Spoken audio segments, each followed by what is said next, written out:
नमस्कार, बहुत स्वागत है आपका बंसल न्यूज के इस खास चुनावी कार्यक्रम में जिसका नाम है 23 की तकरार किसकी सरकार। जी हां, मैं हूं दीपक मिश्रा और हम बात कर रहे हैं विधानसभा चुनाव 2023 की। चुनाव के इस बेहद खास कार्यक्रम में हम आपके लिए लेकर आ रहे हैं हर वो सियासी खबर जिससे वाकिफ होना आपके लिए बेहद जरूरी है। यानी हमारे इस कार्यक्रम में सियासत का हर पहलू नजर आएगा, क्योंकि आप ही तो कहते हैं चुनाव का मतलब बंसल न्यूज। तो आइए शुरुआत करते हैं 23 की तकरार किसकी सरकार।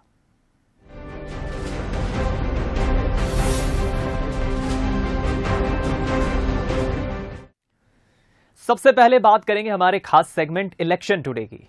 इलेक्शन टुडे में आज की खबर है कितनी तपस्या कितनी राजनीति।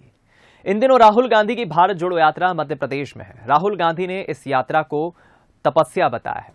हालांकि इस यात्रा के जरिए कांग्रेस जनता का मन भांपने की कोशिश कर रही है, वहीं राहुल गांधी भी बीजेपी पर इशारों ही इशारों में निशाना भी साध रहे हैं। जो तपस्या करता है वो इसलिए तपस्या नहीं, किसी कारण तपस्या नहीं करता है कि मैं वो चाहता हूं या वो चाहता हूं या वो चाहता हूं, मुझे कोई इंटरेस्ट नहीं है। राहुल गांधी भारत जोड़ो यात्रा को तपस्या बता रहे हैं और ये भी कह रहे हैं कि वो ये तपस्या किसी चाहत में नहीं कर रहे, बल्कि वो तो भारत जोड़ने निकले हैं। कांग्रेस इस यात्रा को शुरुआत से ही गैर राजनीतिक बताती आई है और इंदौर में भी राहुल ने यही किया। जाहिर है कांग्रेस सीधे सीधे राजनीति करने की जगह इस यात्रा के जरिए देश प्रदेश की नब्ज टटोलने की कोशिश में है। राहुल गांधी यात्रा को सफल बता रहे हैं। उनका दावा तो ये भी है कि इस यात्रा का स्वागत करने बीजेपी और संघ नेता भी पहुंच रहे हैं। मैं आपको बताऊं, आज एक आरएसएस के व्यक्ति आए, मुझे उन्होंने कहा मैं आरएसएस का हूं, मैं यहां आपका स्वागत करने आया हूं। मैंने कहा ये राहुल गांधी इस यात्रा के दौरान भले ही ये कोशिश कर रहे हों कि वो कोई ऐसा बयान ना दे जिससे यात्रा किसी बड़े मुद्दे पर उलझे, लेकिन ऐसा भी नहीं हो सकता कि वो किसी संत की तरह बोले। उनके अंदर का सियासतदां बोल ही जाता है और बीजेपी उनके बयानों को आधार बनाकर हमला बोलने का मौका भी नहीं छोड़ रही। कल तो उन्होंने इंदौर की सभा में जो कहा कि चीन की सेना से ज्यादा खतरा जीएसटी और नोटबंदी कानून को है। दुर्भाग्य है कि आप एक दिन पहले बाबा साहब अंबेडकर के जन्मभूमि पर जाकर और वहां से लौट करके आप आते हैं और भारत के कानून जो संसद में कानून बनता है उस कानून का मखौल उड़ाते हैं। देश की राजनीति में यात्राओं का इतिहास काफी लंबा और पुराना है।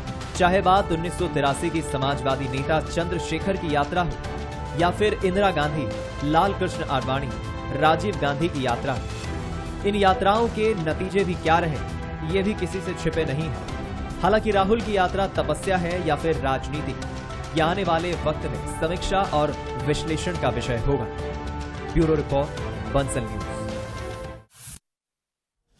राहुल गांधी की भारत जोड़ो यात्रा का परिणाम क्या होगा, कितनी सफल होगी, ये तो आने वाला वक्त बताएगा। लेकिन इसके पहले भी कई यात्राएं हुई हैं और कभी भी कोई नेता ये नहीं कहता कि सत्ता तक पहुंचना इस यात्रा का मकसद है। बहरहाल खबर सियासत की जब तक पूरी नहीं होती जब तक कि उसके एंगल को हम ठीक से ना समझ ले, और इसी एंगल को समझने के लिए हमने आपके लिए एक चुनाव शाखा तैयार की है। इस चुनाव शाखा में वो सियासी रिकॉर्ड हैं जो आपको किसी भी खबर के मायने को समझने में मदद करेंगे। तो चलिए सीधा चलते हैं अपनी चुनाव शाखा में, जहां हमारे साथ एग्जीक्यूटिव एडिटर शैलेंद्र सिंह राजपूत जी मौजूद हैं। शैलेंद्र जी, बड़ा सीधा सा सवाल है भारत जोड़ो यात्रा को लेकर। राहुल गांधी का ये बयान क्या मायने निकालें इसके, कितनी चुनावी यात्रा और कितनी तपस्या? देखिए, जब वो इंदौर में ये बात कहते हैं कि मैं किसी चुनाव राजनीतिक नहीं बल्कि एक तपस्या, इस यात्रा को वो तपस्या बता रहे हैं, अगर वो ये बात इंदौर में कहते हैं तो इसके बड़े मायने हैं। क्योंकि आप 2017 में जाइए, जब दिग्विजय सिंह नर्मदा परिक्रमा में निकले थे तो उसको भी उन्होंने आध्यात्मिक यात्रा कहा था, हालांकि उसके मायने राजनीतिक ही थे। तो ये उसी का एक एक्सटेंशन है। और हो ना हो ये कॉन्सेप्ट जो है राहुल गांधी ने दिग्विजय सिंह से ही लिया है और वो यात्रा काफ़ी सफल रही थी और राहुल गांधी की यात्रा भी अब तक ऐसे कहा जा रहा है कि ये सफल है। तो ये उसी का एक्सटेंशन है। तो इंदौर में जब उन्होंने ये बात कही तो कहीं ना कहीं से इस यात्रा के जो का कॉन्सेप्ट है, जो विचार है, वो कहीं ना कहीं मध्य प्रदेश की धरती से ही उन्हें मिला। और इंदौर में जिस तरह से वो बात कर रहे थे, इसमें आप समझ सकते हैं कि वो उस जगह पर हैं जहां से इसका कॉन्सेप्ट निकला है। रही बात तपस्या की, तो देखिए तपस्या के बाद वरदान भी मांगा जाता है, तो राहुल गांधी क्या वरदान मांगेंगे ये हम और आप दोनों समझ सकते हैं। लेकिन एक बात जरूर है कि राहुल गांधी जिस तरह से आज इंदौर में 2 दिन से इंदौर में थे, तो जिस तरह से उन्होंने बातें रखी और जिस तरह से मुद्दे उठाए, तो ये कहा जा सकता है कि राहुल गांधी पहली बार ऐसा लग रहा है कि बीजेपी को अपने मैदान में खींच लाए हैं और वो इनिशिएट लेते हैं और प्रतिक्रिया फिर बीजेपी देती है। ऐसा कम होता है कि बीजेपी इनिशिएट लेती है और वहां से प्रतिक्रिया आती है, लेकिन इस बार थोड़ा उल्टा हो रहा है। तो ये राहुल गांधी के फेवर में जाती हुई दिख रही है चीजें। हालांकि बीजेपी घेरने का कोई मौका नहीं छोड़ रही। जिस तरह से जीएसटी पे बात हुई, जिस तरह से नोटबंदी पे बात हुई, तो राहुल गांधी पहली बार थोड़ा सा अपर हैंड उनका दिख रहा है। लेकिन जिस तरह से बीजेपी उनको अब आगे क्योंकि कल का दिन बड़ा महत्वपूर्ण है, उज्जैन में वो महाकाल के दर्शन करेंगे और महाकाल इस बार 2013 के चुनाव में बड़ा मुद्दा रहने वाला है दीपक, क्योंकि जिस तरह से महाकाल कॉरिडोर का निर्माण करवाया है बीजेपी ने, उसको मुद्दा बनाने की पूरी कोशिश है। 2013 में उसको भुनाने की कोशिश है। अब कल राहुल गांधी महाकाल में जाकर क्या कहते हैं, ये इस पर सबकी नजर होगी, क्योंकि यहां से एक मोमेंटम बनाने की कोशिश कांग्रेस जरूर करेगी। जी दीपक, बिल्कुल ठीक कहा आपने शैलेंद्र जी। और देखना ये भी होगा कि जैसे जैसे अब ये यात्रा मध्य प्रदेश के बाद आगे अन्य राज्यों में जाएगी, राजस्थान पहुंचेगी, इसके बाद वहां किस तरह का प्रतिसाद मिलता है। बहुत शुक्रिया आपका इस बातचीत के लिए, हमारे साथ जुड़ने के लिए। और चलिए अब बारी है हमारे खास सेगमेंट बूथ बाजा की। बूथ बाजा में हम सीधे बूथ के स्तर पर जाकर सियासी मिजाज को समझने की कोशिश करते हैं। और आज हम आपको लिए चलते हैं दक्षिण का द्वार कही जाने वाली बुरहानपुर विधानसभा। यहां बीजेपी के गढ़ में 15 साल बाद निर्दलीय प्रत्याशी ने सेंध लगाई है। अब बीजेपी इस गढ़ पर फिर से परचम लहराने के दावे कर रही है। आगामी विधानसभा चुनाव को लेकर भारतीय जनता पार्टी, कांग्रेस दोनों ही पार्टियों ने जोर आजमाइश का दौर शुरू कर दिया है। दोनों ही दल राहुल गांधी भारत जोड़ो यात्रा के माध्यम से जहां पूरे देश को नापने निकले हैं, वहीं भारतीय जनता पार्टी के मुखिया शिवराज सिंह चौहान वे भी कहीं गौरव यात्रा के माध्यम से, जन आदिवासी यात्रा के माध्यम से जनता को लुभाने का प्रयास कर रहे हैं। इस बार 2023 के चुनाव में जनता का क्या है मूड और वो प्रदेश में किसे मुख्यमंत्री कुर्सी पर देखना चाहते हैं और बुरहानपुर में किसे विधायक के रूप में चाहते हैं, आइए हम चलते हैं बुरहानपुर विधानसभा और जानते हैं जनता का मूड। बुरहानपुर की मावा जलेबी अपने आप में खास है और यहाँ की सियासत भी जलेबी की तरह ही सीधी है। 15 साल तक सत्ता में काबिज रही बीजेपी की अर्चना चिटनिस को 2018 में हार का सामना करना पड़ा और निर्दलीय उम्मीदवार सुरेंद्र सिंह शेरा ने उन्हें करीब 5000 मतों से मात दी। इस चुनाव में कांग्रेस की जमानत भी जब्त हो चुकी थी। सुरेंद्र सिंह शेरा इस समय यहां से विधायक हैं और 2023 की तैयारी भी कर रहे हैं। इस बार कांग्रेस से ताल ठोकने की पूरी उम्मीद है, क्योंकि बुरहानपुर में राहुल गांधी की भारत जोड़ो यात्रा की जिम्मेदारी उन्हीं के कंधों पर थी और वो मानते हैं कि 2023 के चुनाव में इस यात्रा का फायदा मिलेगा।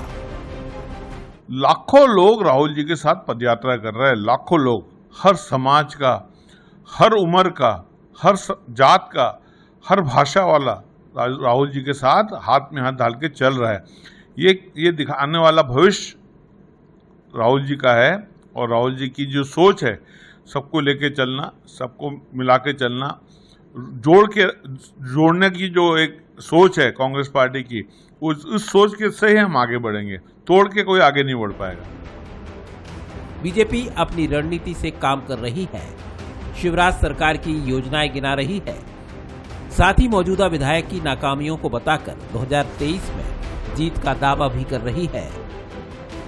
भारतीय जनता पार्टी हमारे सरकार द्वारा किए गए विकास कार्यों को लेकर, हमारे केंद्र की सरकार माननीय नरेंद्र मोदी जी की सरकार के विकास कार्यों को लेकर जो जनहितैषी योजनाएं हैं उसको लेकर जनता के बीच में जाएगी। क्योंकि हमने जनता के लिए बहुत ही बड़ी बड़ी योजनाएं हमारी केंद्र सरकार ने और राज्य सरकार ने बनाई हैं, जिसके परिणाम, जिसके लाभ जनता को सीधे उनके खातों में जा रहे हैं। करीब 3 लाख मतदाताओं वाली इस सीट पर 40% मतदाता मुस्लिम वर्ग से आते हैं। यहाँ की सियासत का अलग ही तेवर है, वही जनता के तेवर भी कुछ अलग ही दिखाई दे रहे हैं। जनता परिवर्तन के मूड में दिखाई दे रही है। आम लोगों का कहना है कि किसान परेशान हैं, युवाओं को रोजगार की दरकार है, वहीं उद्योग के क्षेत्र में भी काम निराशाजनक है। प्रदेश में निर्णय होना चाहिए जो कठोर निर्णय ले सके, उद्योग लगा सके। जो सबसे बड़ी आज बेरोजगारी की समस्या है, जब तक प्रदेश में उद्योग नहीं लगेंगे तब तक विकास नहीं होगा। विधायक ऐसा मिलना चाहिए कि जनता का कम से कम 5 पैसे काम करे, नहीं करे वो 100 पैसे, 5 पैसे तो करे। अभी देखो प्रदेश सरकार की योजना है तो मैं इतनी असेसमेंट कोई करता नहीं हूँ। मेरे शहर की योजनाओं से मैं असंतुष्ट हूँ, पूरी तरीके से पूरे वर्कआउट से असंतुष्ट हूँ। जो काम हो रहा है उससे संतुष्टि नहीं है। किसान तभी तरक्की कर पाएगा जब अच्छी सरकार और अच्छा विधायक इस क्षेत्र की प्रगति के लिए कार्य करे, तभी ये किसान अपने मध्य प्रदेश का किसान खुशहाल रह पाएगा। शहर आज देखो किधर जा रहा है, हाहाकार मचा है पूरे शहर में। बेरोजगारी है, किराए भाड़े तुम्हारे नाम आसमान पे छू रहे हैं। डीजल पेट्रोल के भाव देखो, सब्जी के भाव देखो, तो गरीब आदमी करेगा क्या। 2023 के विधानसभा चुनाव में अभी वक्त है, लेकिन सरगर्मियां तेज हो चुकी हैं और जनता के मूड से समझा जा सकता है कि इस बार मुकाबला मजेदार रहने वाला है। हमने जनता का मूड क्या है वो जानने की कोशिश करी। कुछ लोगों ने जहां पर जनता विकास भारतीय जनता पार्टी के प्रदेश की सरकार के विकास कार्यों की तारीफ करी, वहीं कुछ लोगों ने नाराजगी व्यक्त करी है। अब ये देखना होगा कि आने वाले जो विधानसभा अगले वर्ष 2023 में होने जा रहे हैं नवंबर माह में, तब तक जनता का क्या रुझान रहता है, वे अपने इन मुद्दों पर कितने कायम रह पाते हैं और दोनों ही दल उन मतदाताओं को अपनी ओर आकर्षित करने के लिए कितना प्रयास कर पाएगी, ये तो आने वाला समय बताएगा। फिलहाल तो हम यही कहेंगे, ये जनता है, सब जानती है। कैमरा पर्सन दीपक के साथ बंसल न्यूज, गणेश दुनगे, बुरहानपुर। और इधर देखिए बुरहानपुर के इस सियासी इतिहास को भी समझ लेते हैं, सीट के सियासी इतिहास को, जहां 3 लाख मतदाता वाली ये सीट है, जहां हमारे सहयोगी के साथ अभी आपने रिपोर्ट देखी जनता क्या चाह रही है। इस विधानसभा में 40% मुस्लिम आबादी है, यानी मुस्लिम मतदाता है। सीट पर निर्दलीय उम्मीदवारों का दबदबा रहा है। इधर वर्तमान विधायक भी निर्दलीय है, शेरा सुरेंद्र सिंह शेरा, जो इन दिनों भारत जोड़ो यात्रा में भी अपनी उपस्थिति दर्ज करा रहे हैं। सुरेंद्र सिंह ने 2019 में अर्चना चिटनिस को हराया, 2018 में, माफ कीजिएगा, बता दें 2 बार विधायक रही हैं बीजेपी की अर्चना चिटनिस। 2018 के विधानसभा चुनाव में शेरा ने जीत दर्ज की।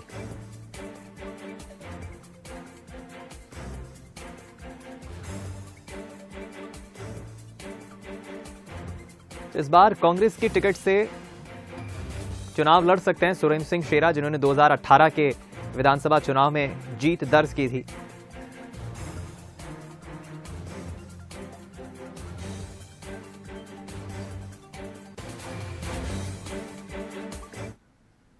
अब बारी है हमारे खास सेगमेंट बोले तो नेताजी की। बोले तो नेताजी में हम मिलवा रहे हैं आपके जनप्रतिनिधियों से और जान रहे हैं कि 2023 को लेकर उनकी क्या तैयारी है, वो क्या मुद्दे हैं जो उनकी पार्टी को चुनाव में सफलता दिला सकते हैं। बोले तो नेताजी में मिलिए कांग्रेस नेता आलोक चतुर्वेदी से, जो छतरपुर से विधायक हैं। मध्य प्रदेश में विधानसभा चुनाव 2023 के लिए अब सुगबुगाहट शुरू हो चुकी है और अपने अपने स्तर पर राजनीतिक पार्टियों ने अपनी तैयारी करना शुरू कर दी है। अब देखना यह होगा कि 2023 में आखिरकार ऊंट किस करवट बैठता है।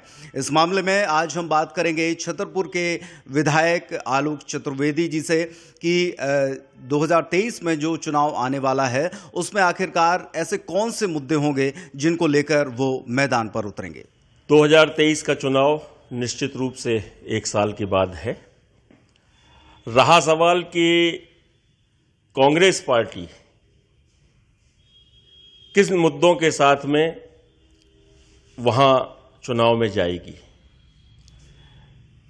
रहा मेरा सवाल, तो मैं तो 5 साल के लिए निर्वाचित यहां से हुआ था और मैं लगातार जनता की सेवा कर रहा हूं, जनता की आवाज को उठा रहा हूं। सबसे बड़ा मुद्दा तो आज आम आदमी महंगाई से परेशान है, युवा बेरोजगारी से परेशान है और किसान अपनी रोज की जरूरतों खाद और बिजली से परेशान है। ना जाने कितनी चीजें हैं, कितनी बातें हैं, हम आपको गिनाते रहेंगे और आप उनको गिनते रहेंगे। तो आपको क्या लगता है कि इस बार जो विधानसभा चुनाव 2023 में होने वाला है उसमें कांग्रेस मजबूती से उभरेगी और जनता आपको सपोर्ट भी करेगी? सब वर्गों का सम्मान करके, सभी धर्मों का सम्मान करके कांग्रेस पार्टी काम करती है और ये प्रयास रहता है कि हम आम आदमी तक उसकी सुविधाएं पहुंचाने का, उसका संरक्षण देने का काम करें और आम आदमी खुश रहे, प्रसन्न रहे। यही कांग्रेस पार्टी की नियत है और यही इच्छा रहती है। तो ये थे कांग्रेस विधायक आलोक चतुर्वेदी, जिन्होंने अपनी बात रखते हुए कहा कि निश्चित तौर पर जिस तरीके से महंगाई, बेरोजगारी और तमाम तरह की समस्याएं किसानों के साथ या आम जनता के साथ आ रही है, उसको लेकर कांग्रेस पार्टी मैदान में जाएगी और निश्चित तौर पर आम जनता इन्हीं तमाम मुद्दों को लेकर कांग्रेस का सपोर्ट करेगी और एक बार फिर से कांग्रेस की सरकार बनाएगी। शिवेंद्र शुक्ला, बंसल न्यूज, छतरपुर। चलिए, अभी आपने कांग्रेस विधायक को सुना, आलोक चतुर्वेदी को, और अब आपको छतरपुर से ही पूर्व विधायक और शिवराज सरकार में मंत्री रह चुकी ललिता यादव की भी बात सुनाते हैं। नवंबर का महीना चल रहा है और अगले नवंबर यानी कि अगर 2023 की बात करें तो 2023 में ये पूरा महीना काफ़ी जद्दोजहद और उथल पुथल वाला होने वाला है, क्योंकि सरकार बनाने की कवायद चलेगी और जनप्रतिनिधियों को फिर बिल्कुल दम मारने की फुर्सत नहीं मिलेगी। अभी फिलहाल अगर हम छतरपुर की बात करें तो छतरपुर ज़िले की एक कद्दावर नेता, पूर्व मंत्री ललिता यादव जी हमारे साथ हैं। आज हम उनसे बात करेंगे कि आखिरकार चुनाव जो आगामी विधानसभा चुनाव होने जा रहे हैं, होने वाले हैं 1 साल बाद, उनको लेकर आपका क्या सोचना है? जनता का रुख क्या कह रहा है? हवा किस तरीके से बह रही है और ऊंट आखिर किस करवट बैठेगा? तो हम सभी जानते हैं कि भारतीय जनता पार्टी की शिवराज सिंह चौहान की सरकार ने बहुत विकास किए। बीच में आपने देखा होगा कि किसानों को झूठे वादे करके कांग्रेस पार्टी ने झूठे वादे किए और सत्ता में आए। कमलनाथ की सरकार 1.25 साल सत्ता में रही, लेकिन 1.25 साल सत्ता में रहने के बाद विकास तो नहीं किया, विनाश किया है। हम और जगह की बात न करें, हम छतरपुर ज़िले की बात करते हैं। छतरपुर ज़िले में मेडिकल कॉलेज था और जैसे ही कमलनाथ की सरकार आई, आप सबको पता है शिवराज सिंह चौहान की सरकार ने यहाँ पर भूमि पूजन भी किया था और भूमि पूजन के साथ साथ टेंडर भी लगे थे, टेंडर स्वीकृत हो गए थे। और जैसे ही कमलनाथ की सरकार आई, ये सारे टेंडर सब निरस्त हो गए। तो जनता की नब्ज यही है कि जो सरकार विकास करेगी, जो सरकार काम करेगी, उसी पार्टी की सरकार बनेगी और दोबारा मध्य प्रदेश में भारतीय जनता पार्टी की सरकार बनेगी। अगर एक बार फिर से पार्टी आपको यहाँ के लिए जिम्मेदारी सौंपती है तो किन मुद्दों को लेकर आप जनता के समक्ष रहेंगी और क्षेत्र के विकास के लिए आपका क्या नजरिया? मैंने अपने कार्यकाल में शिक्षा की बात करें, सड़कों की बात करें, पानी की बात करें, हम विश्वविद्यालय की बात करें, हम मेडिकल कॉलेज की बात करें, सारे मुद्दों को लेकर के मैंने काम किया है। मैंने ज़मीन पे काम करके दिखाया है और उन्हीं मुद्दों को लेकर के मैं जनता के बीच जाऊंगी। ये थी पूर्व मंत्री और छतरपुर की पूर्व नगरपालिका अध्यक्ष ललिता यादव जी, जो कि ओबीसी वर्ग से आती हैं, बड़ी नेता हैं, और उनका ये कहना है कि छतरपुर ज़िले का तमाम योजनाओं से उनको लाभान्वित किया जाएगा, जिससे पलायन जैसी तमाम समस्याएं यहाँ से दूर हो सकें और इंडस्ट्रियलाइजेशन के लिए प्रयास किए जाएंगे, जिससे कि युवाओं को रोजगार मिल सके। शिवेंद्र शुक्ला, बंसल न्यूज़, छतरपुर। और अब वक्त है चुनाव का जायका लेने का। सियासत भले ही गर्म हो रही हो, लेकिन मौसम में कड़ाके की सर्दी ने दस्तक दी है और सर्दी आ गई है तो इस मौसम में चाय का मजा ही अलग है। चाय की चुस्कियों के साथ सियासत की बात होना जरूरी है। तो चलिए जबलपुर में एक ऐसी चाय की दुकान लिए चलते हैं आपको चुनावी जायका जानने। 2023 विधानसभा चुनावों को लेकर के जहां पार्टियां रण के मैदान में आ गई हैं, वहीं जनता क्या सोचती है, खास तौर पे जनता वो जो अमूमन चाय की दुकानें मिलती है, चाय की चुस्कियों के साथ आने वाली सरकार को तय करती है कि हम किसकी सरकार बनाएंगे, कौन हमारा जनप्रतिनिधि होगा, किसको हम वोट देंगे। हमारे साथ कुछ लोग हैं, स्थानीय लोग हैं, उनसे बात करता हूँ। भैया 2023 का चुनाव आने वाला है, क्या सोचते हैं इस चुनाव को लेकर? अगर आज के दौर को देखा जाए तो एक पुराना दौर जो देखा है हमने, बिना सड़कों का शहर देखा है, बिना मेहनत के कुछ नहीं मिलता यहाँ पे। मेहनत करने के लिए आप देखें छोटी छोटी दुकानों की व्यवस्था हुई है।